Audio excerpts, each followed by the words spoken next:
Hello friends, मैं आपका दोस्त डॉक्टर सुनील कुमार और आप देख रहे हैं doctor Kumar education clinic. I am post doctorate in clinical medicine and the metabolic science and I am carrying the 18 year of the experience as a clinical physician.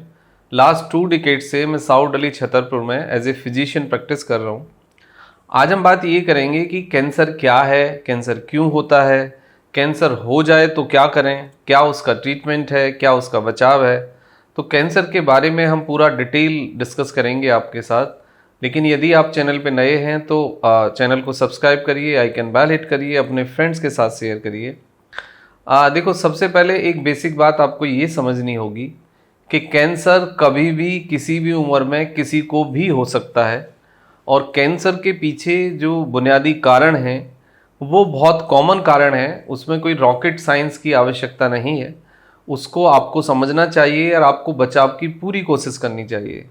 क्योंकि देखो, कैंसर यदि हो जाए तो लगभग 80% लोगों का जीवन नहीं बच पाता है और 80% लोगों की जो क्वालिटी ऑफ लाइफ है वो डिटेरियोरेट करती है। यानी मेरा कहने का मतलब ये है कि लगभग 18 से 20% लोग ही कैंसर का सही इलाज ले पाते हैं, उनको सही समय पे पता लग पाता है और वो रिकवर कर पाते हैं और कैंसर से वो लड़ पाते हैं और उसकी के जो कॉम्प्लिकेशंस हैं उनको झेल पाते हैं। अब जो 80% है, 80% में या तो आपकी लाइफ बचती ही नहीं है और यदि लाइफ बच भी जाती है तो इतने कॉम्प्लिकेशंस, इतने साइड इफ़ेक्ट होते हैं कि क्वालिटी ऑफ लाइफ बहुत डिस्ट्रॉय हो जाती है और आपका जीवन, डे टू डे लाइफ का जो जीवन है वो बहुत ज़्यादा प्रभावित होता है। अब कैंसर, देखो, कैंसर के जो सेल्स हैं वो हमारे सबके शरीर में बनते हैं, लेकिन कैंसर के सेल्स का बनना और उनका डेड होना, उनका क्लीन होना, उनका साफ होना, ये एक नेचुरल सी प्रक्रिया है जो शरीर के अंदर होती है। इसको दूसरे शब्दों में आप समझें तो जब हमारा जीवन शुरू होता है तो एक माइक्रो सेल्स, इनविजिबल, मतलब जो हमारी नेकेड आइट से नहीं दिखाई देते, वो पेरेंटल सेल्स पार्टिसिपेट करते हैं। यानी एक स्पर्म और एक ओवा, मतलब एक अंडा और एक कप का स्पर्म, जब ये दोनों पेरेंटल सेल्स आपस में मिलते हैं तो फर्टिलाइजेशन होता है, म्यूटोसिस और मायोसिस की प्रक्रिया होती है और उस प्रक्रिया में इटसेल्फ बहुत सारे सेल्स डेड होते हैं और बहुत सारे सेल्स डेड होके, क्लीन होके उस प्रोसेस में साफ हो जाते हैं और एक आपका अंडा बनता है, ओवम बनता है, फर्टिलाइजेशन के प्रोसेस के द्वारा जाइगोट बनता है और फिर म्यूटोसिस, मायोसिस की जो प्रक्रिया है वो चलती है और उससे आप देखेंगे कि एक इनविजिबल सेल्स से या 2 सेल्स के फर्टिलाइजेशन से मिलने से एक 2, 2.5, 3 किलो का बच्चा पैदा हो जाता है। तो आप इसको ये समझ लीजिए कि इसका जो मल्टीप्लिकेशन रेट है वो कितना फास्टर होगा और कितना वो कॉम्प्लिकेटेड रहा होगा कि जिससे इस प्रोसेस के द्वारा ये एक बच्चे का निर्माण हो गया। अब ये जो प्रक्रिया है हमारे शरीर के अंदर पूरे जीवन भर चलती है कि आपके कुछ अनवांटेड सेल्स होते हैं, मतलब हमारा जो फेगोसाइटोसिस या ऑटोफेजी जो आपने सुना होगा, जो फेगोसाइटोसिस या क्लीनिंग की जो प्रक्रिया होती है या जो डिटॉक्सिफिकेशन होता है बॉडी के अंदर, जो बॉडी के अंदर सफाई की प्रक्रिया होती है, तो जो आपका ऑटो इम्यून सिस्टम होता है वो भी उसमें पार्टिसिपेट करता है। तो सेल्स का डेड होना या सेल्स का एबनॉर्मल होना या सेल्स का ग्रोथ अनकंट्रोल्ड होना, ये सब कारण होते हैं। लेकिन इन सब के प्रोसेस में एक चीज देखी गई है कि आपका एक ऑटो इम्यून, यानी कि आपकी इम्यूनिटी का भी इन्वॉल्वमेंट डायरेक्टली और इनडायरेक्टली होता है। अब ये रही कैंसर की बात। अब कैंसर होता क्यों है, ये एक बहुत बड़ा सवाल है। देखो, कैंसर के होने के पीछे जो मेजर रीजन है वो आपका इन्वायरमेंटल पॉल्यूशन प्लस आपका खुद जंक फूड का एक्सेसिव होना, फिर अल्कोहल है आपका या तंबाकू आप बॉडी के अंदर डालें। नेचर ये कहती है कि या either you put a right food और right molecule in the body और डोंट पुट एनीथिंग। या तो आप सही खाना खाएं, सही मॉलिक्यूल, सही केमिकल अंदर बॉडी के डालें बाय एक्सपर्ट एडवाइस, या फिर आप बॉडी के अंदर कुछ ना डालें, बॉडी को नेचुरली आप रखें, तो फिर आप इन चीज़ों से बच पाएंगे। अब पॉल्यूशन के 2 लेवल हैं। एक पॉल्यूशन है कि वो इंटरनली आपको हिट करता है, कि जैसे आप स्मोक करते हैं या तंबाकू लेते हैं या अल्कोहल लेते हैं। यदि आप अल्कोहल लेते हैं तो आपको जीआई कैंसर का रिस्क बढ़ जाता है। यदि तंबाकू, बीड़ी, सिगरेट आप सेवन करते हैं तो आपको ओरल कैंसर का और लंग कैंसर का रिस्क बढ़ जाता है। और दूसरे कुछ कैंसर हैं जो हार्मोनल हो सकते हैं, मतलब ब्रेस्ट कैंसर है जिसमें सर्विक्स का कैंसर है आपका, या फिर बच्चादानी का कैंसर है, तो ये सब हार्मोनल हो सकते हैं। लेकिन हार्मोन्स में भी आप बॉडी के अंदर कोई भी हार्मोन्स का टैबलेट या कोई भी हार्मोन्स का इंजेक्शंस आप जब तक मत डालिए जब तक कि कोई मेडिकल इमरजेंसी ना हो। नेचुरल ट्रीटमेंट में हार्मोन्स की दवाई, वो कॉन्ट्रासेप्टिव पिल ही क्यों ना हो, वो आप अवॉइड करिए, क्योंकि कॉन्ट्रासेप्टिव्स जो पिल हैं कैंसरस फ्री नहीं है। कॉन्ट्रासेप्टिव पिल्स हार्मोन्स के लेवल को कम ज़्यादा करती हैं, और जब हार्मोन्स का लेवल कम ज़्यादा होगा तो आपकी बॉडी में सेलुलर लेवल पे बदलाव आएंगे, और वो सेलुलर लेवल पे जो चेंज आते हैं वो कैंसरस सेल्स डेवलप कर सकते हैं। तो ये एक क्लिनिकल रिसर्च है। दूसरे लेवल पे जो एक म्यूटेशन वाली बात आजकल बहुत ज़्यादा होती है, देखो कैंसर लगभग 60%, 50 to 60% लाइफ स्टाइल इंड्यूस है। लाइफ स्टाइल इंड्यूस से मतलब जंक फूड लेना, जंक फूड में स्पेसिफिक चीनी और चीनी से बना खाना, मैदा और मैदे से बना खाना, या फिर वाइट सॉल्ट और उससे बना खाना, या फिर आपका refined form of the food, ये रेस्पॉन्सिबल है। पैक्ड फूड रेस्पॉन्सिबल है, रेफ्रिजरेटर का फूड रेस्पॉन्सिबल है। ये बहुत चीजें हैं जो आपको देखनी होंगी, प्लस आपकी quality of sleep and exercise.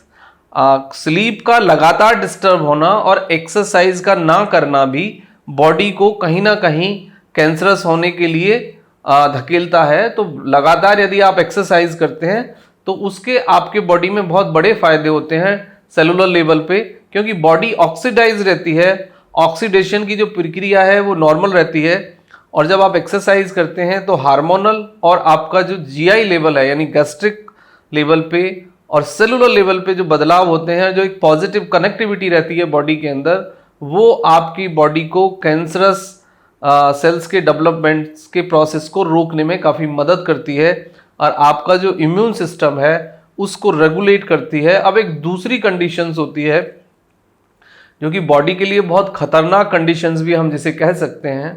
कुछ केसेस में, कुछ बीमारियों में ऑटो इम्यून जो रेस्पॉन्स है वो नेगेटिव हो जाता है। इसका मतलब ये होता है कि बॉडी इटसेल्फ बॉडी को किल करने लग जाती है, बॉडी इटसेल्फ बॉडी के सेल्स को बीमार करने लग जाती है, body itself cancerous cells develop करने लग जाती है। ये वो कंडीशन होती है जिसमें कि आपका ऑटो इम्यून रेस्पॉन्स नेगेटिव हो जाता है, यानी कि आपकी बॉडी में ये पहचान नहीं हो पाती कि ये कैंसरस सेल्स हैं, और वो कैंसरस सेल्स की पहचान ना होने के कारण नॉर्मल सेल्स को भी हिट करने लग जाती है बॉडी। इसको हम नेगेटिव ऑटो इम्यून रेस्पॉन्स या मैकेनिज्म कहते हैं, जिसके कारण आपको इन्फ्लामेशन आती है, टेंडर बनते हैं, सूजन आती है, और आपके जॉइंट और मस्कुलर लेवल पे आप वीकनेस, स्टिफनेस देखते हैं। तो ये एक कंडीशंस होती है जिसमें कि लूपस है, जिसमें आपका कैंसर है, जिसमें आपका रूमेटॉइड आर्थराइटिस है, जिसमें आपका ऑटो इम्यून और या मतलब इम्यूनाइज वाला जो प्रोसेसर है वो बदलने से आपको थायराइड होता है। तो ये कुछ ऐसी कंडीशंस हैं जिनमें कि एक नेगेटिव रिवर्सेबल मैकेनिज्म बॉडी के अंदर डेवलप हो जाती है। इसको रोकने के लिए आपको नेचर के साथ रहना होगा और नेचर के साथ जीने की कोशिश करनी होगी। अब यदि किसी को कैंसर हो जाए तो फिर क्या करना चाहिए? देखो, यदि कैंसर किसी को हो जाए तो एक सबसे इम्पोर्टेंट बात यह है, यदि आपकी बॉडी के अंदर बॉडी में इम्यूनिटी ठीक है, मतलब एज आपकी और आपकी जो इम्यूनिटी है उसको कंसीडर करके ही ये फैसला किया जाना चाहिए कि आपको कौन सा इलाज दिया जाए और इलाज कितने दिन दिया जाए, इलाज दिया जाए या ना दिया जाए। कई बार ये देखा जाता है कि लोग इलाज स्टॉप ही नहीं करते, कीमो चलता रहता है और उसके कोई फायदे बहुत ज़्यादा नहीं होते हैं। इसमें 3 तरह के इलाज होते हैं। एक एंटीबायोटिक से इलाज हो सकता है, एक रेडिएशन मतलब एक सिकाई, और तीसरा आपका सर्जरी। तो ये बोर्ड डिसाइड करता है, डॉक्टर डिसाइड करते हैं कि कौन से इलाज से शुरुआत की जाए। लेकिन देखा ये गया है, क्योंकि कॉर्पोरेट के अंदर है सब कुछ, बिजनेस हर जगह डोमिनेट करता है, कि इलाज फुल स्टॉप कभी लगता ही नहीं है, और इलाज से कई बार फायदे के बजाय नुकसान ज़्यादा हो जाते हैं। तो आप यदि 68 या 65 से अबव हैं तो थोड़ा सा सावधानी से आप चीज़ों को समझिए, इलाज का चुनाव करिए, क्वालिटी ऑफ लाइफ को देखिए, इवन द डॉक्टर का ये एग्जाम है कि कैंसर में क्या इलाज किया जाए, कैसे इलाज किया जाए। अब बात ये आती है कि आखिर इसके बचाव के क्या रास्ते हैं, कैंसर का जो बचाव है वो कैसे संभव है।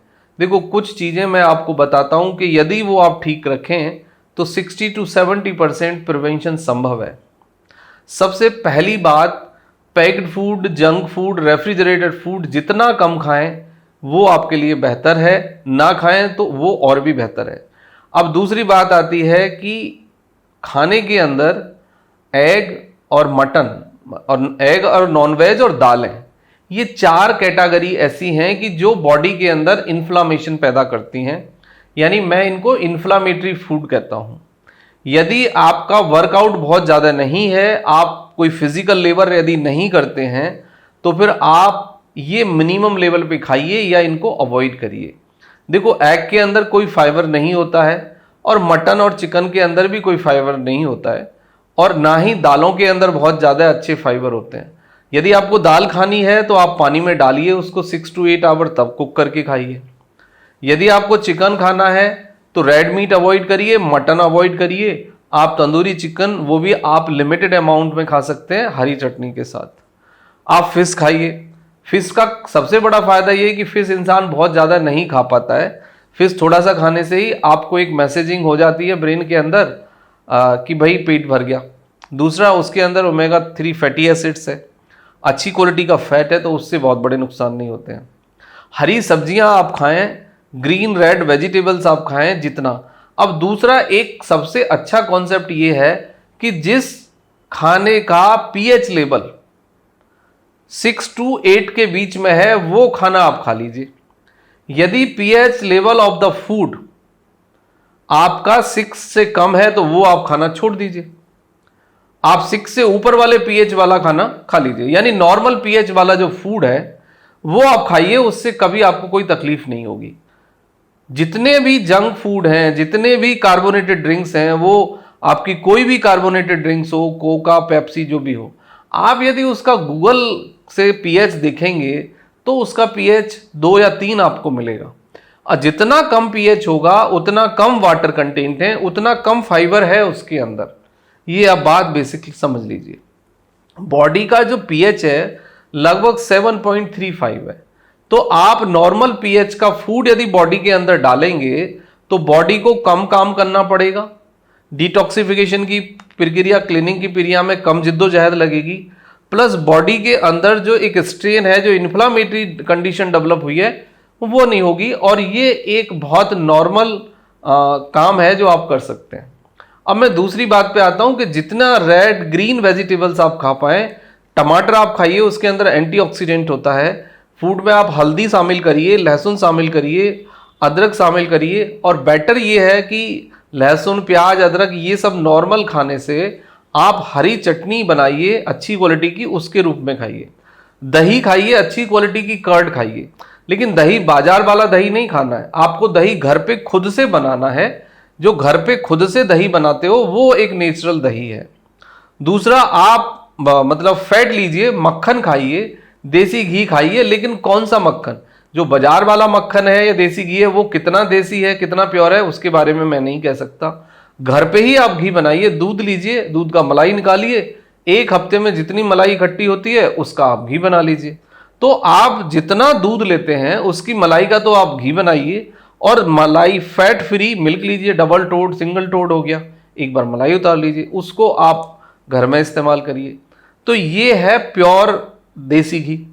अब नेक्स्ट लेवल पे बात ये आती है कि जितने भी आपके गुटखा है, पान है, सिगरेट है, अल्कोहल है, जितने भी कैंसर के पेशेंट देखे जाते हैं उसमें से 60 to 70% पेशेंट वो होते हैं जो व्यायाम नहीं करते, जो लेजी हैं, जिनकी लाइफस्टाइल खराब है, जो जंक खाते हैं, जिनकी स्लीप की क्वालिटी डिस्टर्ब है, कोई ना कोई स्ट्रेस कैरी वो कर रहे हैं, कोई ना कोई नशा वो कैरी कर रहे हैं। और 20% से 24% कैंसर जेनेटिक भी होता है और म्यूटेशन के कारण भी होता है। तो 2 तरह की चीज़ें हैं, एक एनवायरमेंटल पॉल्यूशन, एक आपके शरीर का अंदर का पॉल्यूशन। तो जितना इनसे आप बच सकते हो, जितना आप इनको मैनेज कर सकते हो, उतना ही आप कैंसर से बच पाओगे। और प्रिवेंशन जो है वो बहुत इंपॉर्टेंट पार्ट है कैंसर के अंदर, क्योंकि एक बार यदि आपको कैंसर आ जाएगा, पकड़ लेगा, तो फिर बहुत ही कॉम्प्लिकेटेड और एक पेनफुल प्रोसीजर है जिससे आपको गुजरना होगा। और कई बारी सब कुछ खर्च करने के बाद, टाइम देने के बाद, सब कुछ करने के बाद भी क्वालिटी ऑफ लाइफ और जीवन नहीं मिल पाता। ये कैंसर का एक डेड, कॉम्प्लिकेटेड, बहुत सैड पार्ट है। तो जरूरत इस बात की है कि जितना आप समझ पाएं, जितना आप बच पाएं, वही कैंसर का इलाज है। Thank you very much and take care yourself.